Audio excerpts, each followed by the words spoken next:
Deixa eu conversar aqui com o Ryan, que fez um golaço. Vitória inquestionável do time do Vasco, Ryan. Sim, vitória muito importante para a nossa classificação. Agora a gente vai para o playoff, vamos trabalhar para a gente classificar e vamos junto nessa caminhada. E você vai crescendo cada vez mais no comando do Fernando Diniz, que já disse que você tem muito potencial para ser top de linha no Brasil, top de linha até na Europa. Sim, como eu sempre falo, o Diniz é um paizão para mim, está me ajudando e está fazendo eu crescer mais e mais ainda. E se Deus quiser, vamos trabalhar, que vai sair mais gol, vamos ajudar o Vasco a sair vitorioso sempre. O que foi que ele disse agora na corrente ali? Pra gente aplaudir a torcida, pra gente trazer a nossa torcida pra gente, que é muito importante. Obrigado, Ryan. Olha lá, a torcida tá gritando o nome do Ryan.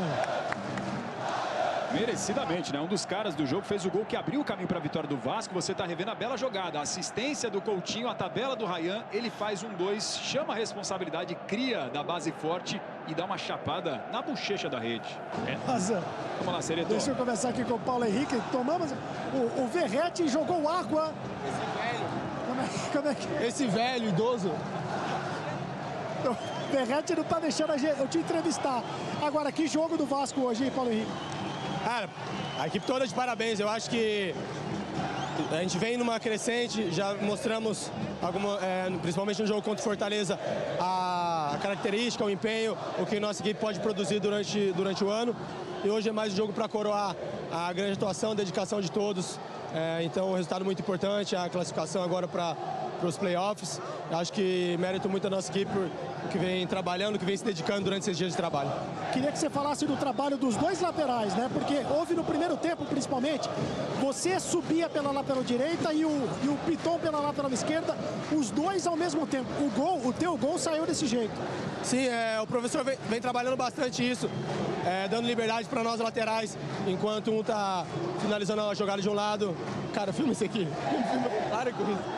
Enquanto um lateral está finalizando a jogada, o outro está pisando sempre na área, com a sustentação dos volantes, dos zagueiros ali, para não tomar contra-ataque. Então ele tem dado bastante liberdade para nós pisarmos na área e graças a Deus fui feliz em fazer o gol. E o Piton também muito feliz em fazer o passe, ele acabou o goleiro tirando, mas ele tem essa característica também de estar pisando na área. Então é muito mérito do nosso trabalho, mas também da confiança que o professor com a comissão técnica tem dado para nós. O Verratti é muito pentelho ou não?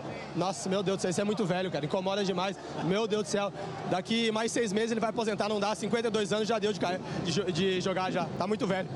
Tá aí o Paulo Henrique, deixa eu falar com o Verratti então, porque o Verratti não para um minuto. Atazanando aqui o Paulo Henrique, mais um gol, são 51 gols com a camisa do Vasco em 102 jogos, 25 gols marcados aqui em São Januário, 18 gols na temporada, marca impressionante o Verratti. Cara, muito feliz pela vitória,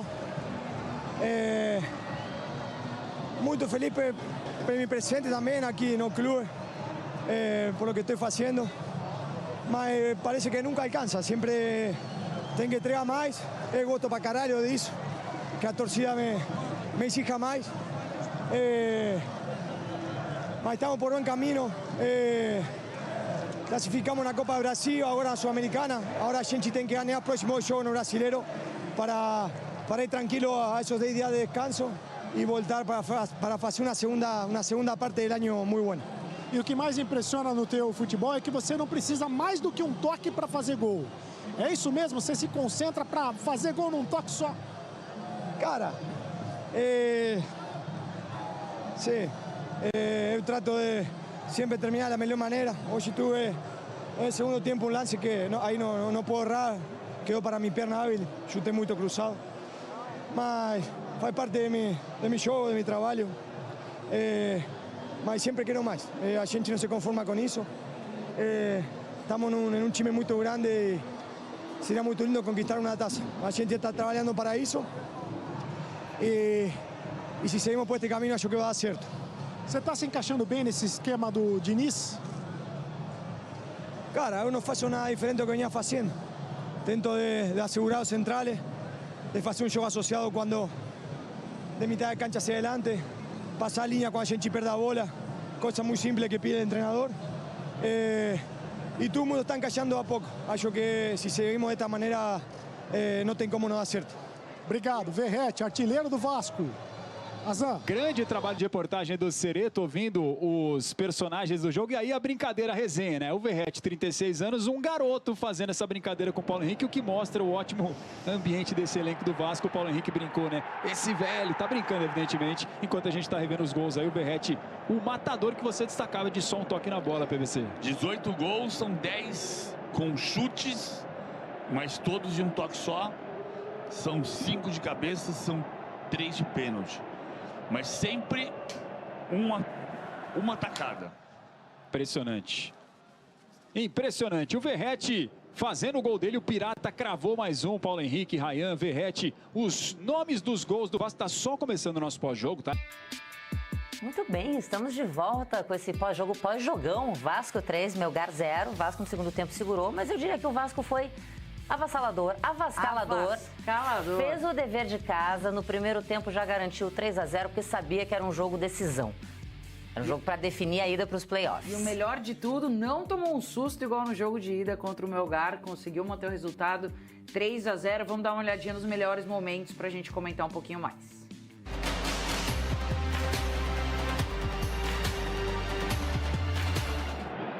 É aquilo, né, Ale? O Vasco jogou uma decisão e entendeu o tamanho da responsa já no primeiro tempo, quando já colocou 3-0 logo de cara, assim. Exato, Cris. E abre o placar com 2 minutos e meio, né, de partida, e aí realmente isso favorece muito o time do Vasco a ganhar confiança e mostrar por que estava jogando esse jogo, né? Por que precisava vencer essa partida. É um moleque super novo, 18 anos aí, a estrela da base do Vasco, tem tudo para ajudar cada vez mais. Destaque para o Léo Jardim, que foi uma parede, não só no primeiro tempo, mas fez defesas difíceis também no segundo tempo, ajudando o time do Vasco. Destaque também para o João Vitor, já que você está falando de defesa, né? O zagueiro do Vasco. Foi bem demais também. Além de Rayan, Paulo Henrique, Tietê, todo o pessoal lá da frente também que movimentou o jogo. Felipe Coutinho. Hoje o Vasco funcionou como um grupo, né? Como um time, não teve destaque apenas para um jogador. Hoje o elenco inteiro conseguiu colocar a bola no chão, ter controle ali dessa posse de bola, não deixar o Melgar chegar, inclusive as poucas vezes que chegou de fora da área. Então o Léo Jardim fez excelentes defesas como essa daí, mas o Melgar não conseguiu fazer cruzamento, que é a arma forte, né? A bola aérea ali na defesa do Vasco, como foi no primeiro jogo e como tem sido em outros jogos do Melgar, então não conseguiu executar esta arma que tem o Melgar. Mostra que o Vasco anulou bem ali o Melgar nesse quesito e em vários outros também, que não deixou o Melgar se manifestar e dizer muito a que veio para o jogo. Verratti, no fim do primeiro tempo, faz o terceiro gol para o time do Vasco, mais um gol com apenas um toque. Ele que vai ter uma outra oportunidade ali no fim da partida, que fica se lamentando porque não consegue, mas é isso. O primeiro tempo do Vasco foi impecável, Cris. Todo mundo funcionou muito bem. Posse de bola, volantes, Léo Jardim no gol, Felipe Coutinho distribuindo e armando as jogadas como realmente tem que ser. Exatamente.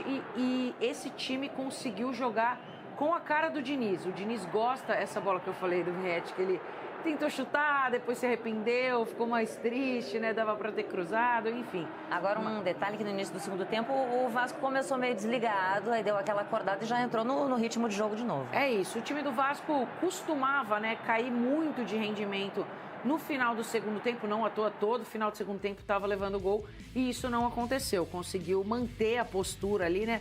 Deu umas desligadas em alguns momentos, precisa melhorar um pouco isso.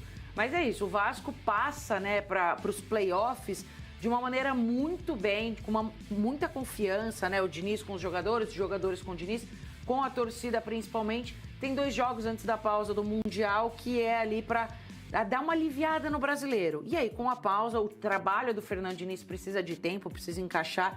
É um trabalho a médio, longo prazo, então essa pausa vai ajudar bastante ainda mais o time do Vasco. Mas é isso, o torcedor vascaíno respirando um pouco mais aliviado, mais feliz e mais confiante agora. Vamos então conferir os números da partida?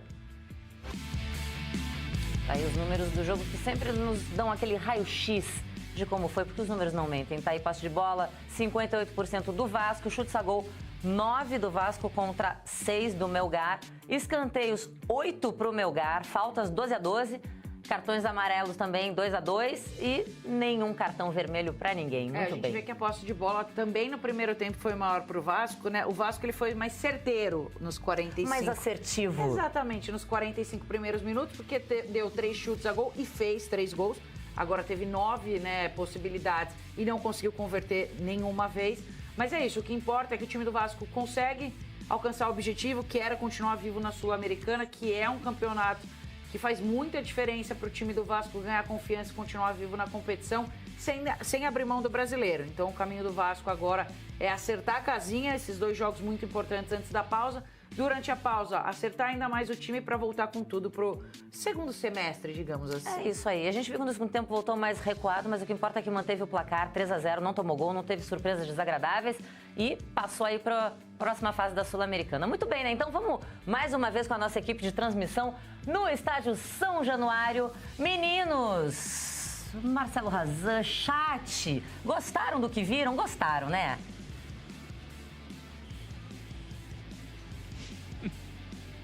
Ah, não tem como não ter gostado, né? Ainda mais a galera do Vasco, certamente, porque esse time que via de tantos sofrimentos, acho que não estava nem até acostumado com o jogo resolvido tão rápido no primeiro tempo, com 3-0. Acho que até o pessoal ficou, ué, é isso mesmo? Tá certo? O Vasco não deixando a gente sofrer até o final. O pessoal do Vasco deve ter ficado até meio confuso. Mas assim, uma grande atuação, brincadeiras à parte. Primeiro tempo de almanaque do Vasco. O Fernando Diniz cada vez mais conseguindo colocar o trabalho dele. E o Rayan, o futebol desse moleque me chama muito a atenção, PVC. Eu sempre, há muito tempo eu julgo que o futuro do Vasco, a recuperação do Vasco, está no olhar para o passado do Vasco. Não basta dizer que os 3 maiores goleadores da história do brasileiro, tirando o Zico, não, os 3 mesmo, são todos formados no Vasco, Roberto, Romário e Edmundo. E esse tapa é de quem conhece. E de quem foi formado no Vasco, como Roberto, Romário e Edmundo.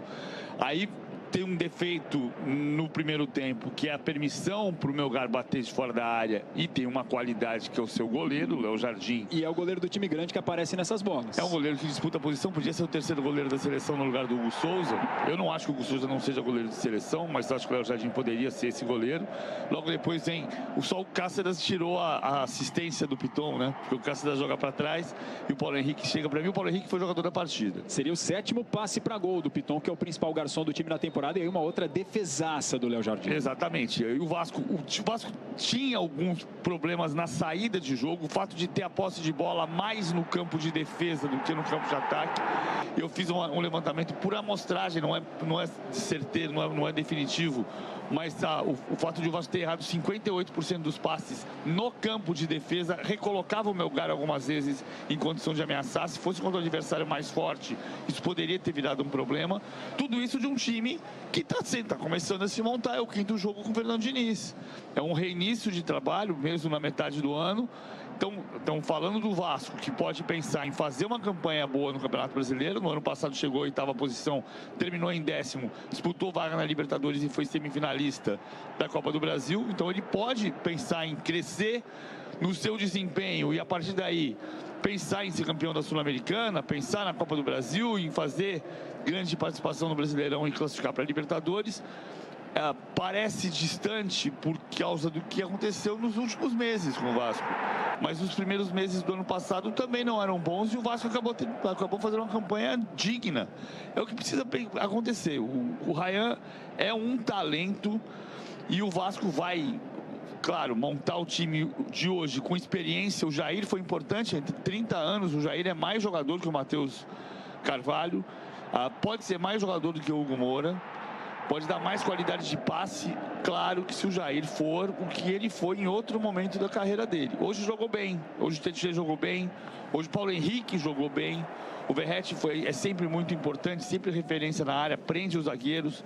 Coutinho participou muito bem do jogo e o Vasco precisava o quê? Ganhar o jogo para se ficar vivo na competição. Está vivo na Copa Sul-Americana. E no mata-mata é outra história, zera a competição, até porque nesses playoffs das oitavas, para quem talvez não esteja ligado, vem um 3º colocado da Conmebol Libertadores, e aí pode ser qualquer coisa, pode ser uma grande pedreira, pode ter confronto nacional nessa fase. O detalhe é que quem vem da Sul-Americana, que é o caso do Vasco, tem a vantagem, acho que é uma vantagem de definir em casa. O time que vem da Libertadores faz o primeiro fora, mas pode vir qualquer coisa. O vascaíno não precisa torcer para o Botafogo hoje, mas pode vir a Universidade de Chile, por exemplo, que não é a Universidade de Chile lá do passado de 2012 do São Paulo, que incomodava o Vasco, que incomodava o Flamengo, enfim. Que inclusive fez concentração aqui com torcedores do Vasco aqui no Rio de Janeiro para o jogo contra o Botafogo pela Libertadores. O fato, assim, o Vasco pode pegar um adversário difícil nos playoffs. Pode vir o Bahia, pode vir o Internacional. Aonde o pessoal vai descobrir quem vai vir? Bahia ou Inter? Amanhã aqui, né? Amanhã aqui a gente vai ver Internacional e Bahia, mas assim, hoje, amanhã e quinta-feira a gente vai ver os classificados todos. Hoje, por exemplo, o Aliança está passando em terceiro lugar no grupo do São Paulo, que venceu. Que disputa a liderança com o Melgar no Campeonato Peruano. O São Paulo passa em primeiro, o Libertad passa em segundo, o Aliança passa em terceiro, com a combinação de resultados, com a vitória do São Paulo sobre o Tajeres. É um possível adversário do Vasco, mas pode ser Aliança, pode ser Universidade de Chile, pode ser Universitário do Peru. Então, enfim, o fato é que pode vir, o sorteio pode definir muita coisa, mas o que pode definir, e o Vasco tem que pensar nessa segunda parte que eu vou dizer, é a paralisação do Mundial. Porque aí você vai estruturar o time de uma maneira que o treinador queira, para que seja um time mais forte, mais consistente, também fora de casa, porque tem sido muito forte e consistente aqui em São Januário. Onde continua invicto e assim permanece depois desses jogos, já 12 partidas nessa temporada 2025 em São Januário. O Vasco chega a 8 vitórias e 4 empates. A última vez que perdeu foi em novembro para o Inter do ano passado. PVC, para além, evidentemente, do principal, que é o sonho de colocar mais uma faixa de campeão continental aqui, ao lado da que a gente vê do Sul-Americano de 48, da Libertadores de 98 e da Mercosul de 2000, você garante uma grana importante, $500 mil que o Vasco carimba já por estar nos playoffs da Sul-Americana. A situação atual do Vasco é muito valioso, assim como o Vasco ainda vai passar um tempo precisando vender talentos que surjam aqui em São Januário, caso do Ryan, se eventualmente tiver proposta, mas o Vasco precisa consolidar um time e voltar a disputar campeonatos como manda a tradição vascaína. E essa tradição vascaína de crias da base forte é tão legal que, para além do futebol, o Vasco tem o Colégio Vasco da Gama, que é motivo de muito orgulho aqui no Complexo de São Januário, atrás do gol ali da piscina, né, do parque aquático, e jogadores importantes do Vasco formados na escola do Vasco da Gama. É muito legal esse trabalho social do clube. O Vasco é um clube especial. Você estar em São Januário é uma aula de história. Eu vi muito mais aqui como repórter trabalhando antes de vir aqui fazer jogo. Então a gente tinha a história de procurar o corredor que ia levar até a sala do Eurico, ou depois em 2013, na véspera da final da Copa das Confederações, a seleção brasileira treinou aqui, como treinou na Copa do Mundo de 50, na véspera de Brasil e Uruguai, na véspera de Brasil e Espanha, também na Copa de 50. Então, é muita história dentro de São Januário. Já foi palco de discurso do Getúlio Vargas. De Washington Luiz, já teve jogo de seleção paulista com seleção carioca que o Washington Luiz mandou bater o pênalti. Enfim, tem muita coisa aqui dentro, é muita riqueza aqui dentro para ter uma torcida que sofre tanto há tanto tempo. Então, voltar a esse trabalho, a gente sabe que o trabalho está difícil. Todo mundo sabe que está difícil. Todo mundo sabe o que aconteceu com a entrada da 777, com a saída da 777, com a tentativa do Pedrinho, que fez o processo de recuperação judicial, que colocou parte do patrimônio dele, grande parte do patrimônio dele como garantia. Tudo isso é parte dessa história de tentativa de revitalizar um gigante. O Vasco é um gigante. Não só no nome Gigante da Colina, mas também na sua história, tradição e na sua galeria de troféus, para fazer esse torcedor festejar mais na barreira, como canta nessa linda música, que virou uma espécie de tema da vitória do Vasco da Gama. O jogo de hoje, para além de várias boas notícias, um dos caras que se deu bem mais uma vez é o Paulo Henrique. Me chama a atenção como ele tem essa vitalidade física, o lateral direito do Vasco. Ele chega com muita facilidade na linha de fundo e na defesa, o João Vitor, a gente quase perdeu as contas das rebatidas, né? O que eu acho, a gente já viu muitas vezes acontecer. Eu falo há muito tempo também falo uma frase que é a seguinte: Razan, você sabe que eu penso assim, você em casa não precisa concordar comigo. Time bom consagra jogador ruim. Time ruim enterra jogador bom. Se você pega um jogador bom jogador, num time que não funciona, o despreparo coletivo enterra a capacidade individual dele. É a história do coletivo potencializar o individual. E aí o futebol não é um esporte individual, é um esporte coletivo. E à medida em que a confiança vai desaparecendo do time, os jogadores que têm muito talento começam a sucumbir juntos. Eu não estou dizendo que o Paulo Henrique vai ser um jogador como eu brinquei agora há pouco com o Mauro Galvão, o Paulo Henrique não vai ser o Valber do Brasileiro de 97, jogando improvisado como lateral, ou vai ser o Paulinho do time do Super Campeonato de 58. Mas ele é um jogador que é valioso pela capacidade ofensiva, pelo pulmão que ele possui. E o fato dele ocupar a lateral direita inteira, defensiva e ofensivamente, é o que permite ao Ryan virar o atacante que ganha confiança para fazer gol. Porque o Ryan não é ponta nesse time, ele é um ponta de lança que se aproxima do Verratti para preparar jogadas e concluir essas jogadas. Então, à medida em que o time se afirme como equipe, alguns talentos individuais que você não acredita em casa vão começar a aparecer. Paulo Henrique hoje, para mim, sem ser o Djalma Santos nem o Carlos Alberto, foi para mim o grande destaque do jogo pelo primeiro tempo que realizou. E a gente viu mais uma vez os lances do gol do Paulo Henrique, que aproveita a jogada acompanhando do lado contrário, né? A jogada toda do Piton na esquerda, o Piton que ofensivamente sobra, é o principal garçom da temporada do Vasco, mas que defensivamente às vezes o torcedor pega um pouquinho no pé. Mas é que o Diniz está fazendo o Piton jogar como o terceiro homem de construção por trás para dar o corredor, para oferecer o corredor para o Paulo Henrique atacar. Os dois chegam juntos muitas vezes, mas o Piton chega vindo de trás e o Paulo Henrique ocupa o lateral como se fosse um ponta. Agora, o Diniz foi muito feliz na declaração dele pós-clássico, dizendo que o time não teve a altura da torcida no Maracanã. Hoje, essa resposta veio dentro de campo com 45 minutos excelentes, salvo as exceções das finalizações de média e longa distância, nas quais o Léo Jardim fez grandes defesas. O Vasco fecha, quem sabe, essa prévia de parada para o Mundial, num momento interessante? Não, tem dois jogos ainda importantíssimos. Tem um jogo contra o Bragantino, que é um jogo muito difícil. Na história do Campeonato Brasileiro, aqui em São Januário, Vasco e Bragantino jogaram 6 vezes. São 3 vitórias do Vasco e 3 empates. E o Bragantino vem bem no Brasileiro? O Bragantino é 4º colocado no Brasileiro. O Bragantino pode ser líder da próxima rodada, né, se o Palmeiras empatar com o Cruzeiro e o Flamengo perder do Fortaleza. Não é simples, mas pode ser. Então o Bragantino vem aqui para tentar ser líder no sábado à noite. E o Vasco vai ter que fazer uma grande partida para ganhar do Bragantino. É a razão também de o Diniz ter começado a tirar jogadores aos 23 do segundo tempo. Na metade do segundo tempo, ele começa a descansar. E acho que fez bem. Coutinho, fez certo. Com 3-0, não podia correr o risco que correu em Arequipa, mas não correu. Não correu. O jogo terminou 3-0. Agora tem que pensar nos dois jogos. E aí tem um processo de construção de uma equipe nova, que vai ter detalhes que o Diniz vai colocar, correções que não são. Eu faço questão de dizer isso. O Vasco não está errando saidinha. O Vasco está errando passe no campo de defesa.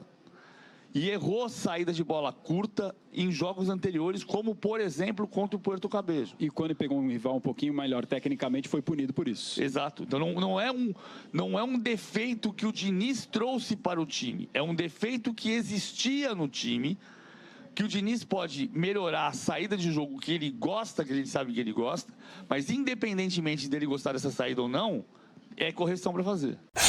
Se é Vasco, tá na colina.